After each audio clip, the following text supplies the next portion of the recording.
Good morning. I hope you're well. Hope you're already focused on Jesus. We're in the Sermon on the Mount. We're listening to Jesus as he talks to us about how that God creates in us a center of love and a circumference of love, and how that this process begins in the Beatitudes, moves to us being salt and light.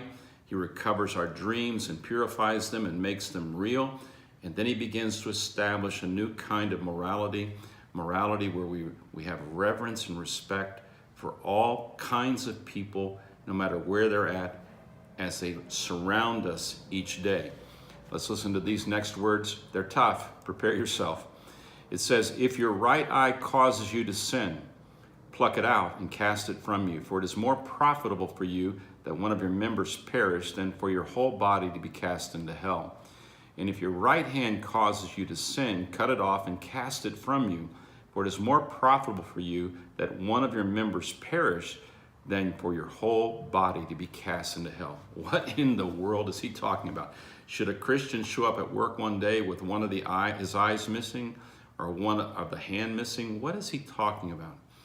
It's a symbol of how we evaluate people and how we interact with people. The eye is the evaluation. The hand can also evaluate by touch, but primarily the eye is the way we evaluate another person, and it will determine how we will interact with them or how we will value them or we will not value them.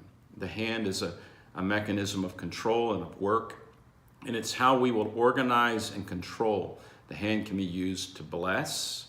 The hand can be used to hurt, to discipline, to inflict damage. The eye is the window through which we evaluate people's worth. Now, Jesus says this, sometimes the way that we look at people can cause us to sin. What does that mean? What does it mean to sin? Sin means the flow of love stopped.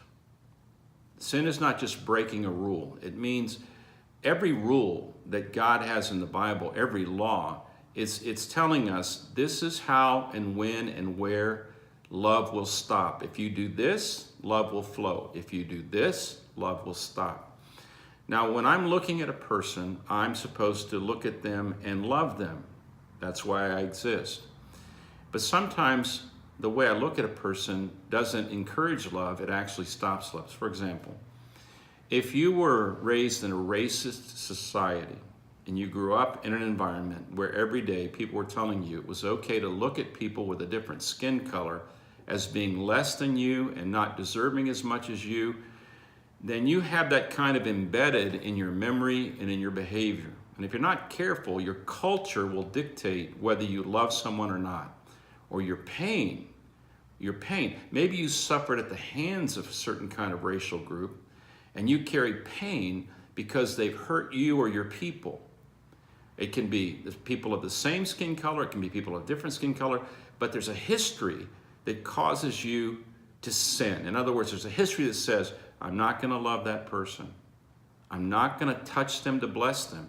I'd like to get my hands around their throat, but I'm certainly not gonna help them if they're sick.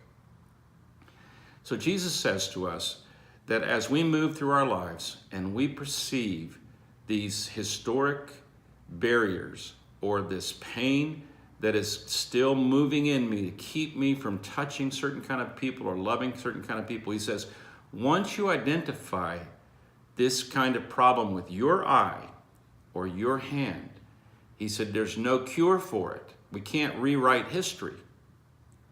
You can't cure this. You have to pluck the eye out and you have to cut the hand off. What does that mean? It means this. You need to understand that you can't fix this. It's beyond your power to fix all this stuff. So you need to let him be your eyes. In other words, you pull your eye out. That doesn't mean you're blind. It means now that you can only see if you look with his eyes. If you cut your hand off, it doesn't mean you can't touch. It just means now you can't touch with your hand or your history. You're going to touch with his hand and his history. To be a Christian means I no longer live, but Christ lives in me.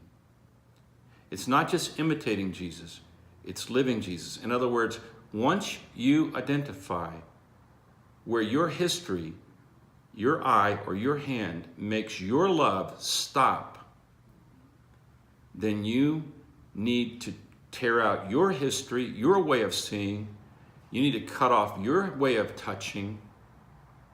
And you need to say, Jesus, what do you see? Jesus, who do you see? Jesus, how do you want to touch them? Some people can't look, a Republican can't look at a Democrat. A Democrat can't look at a Republican.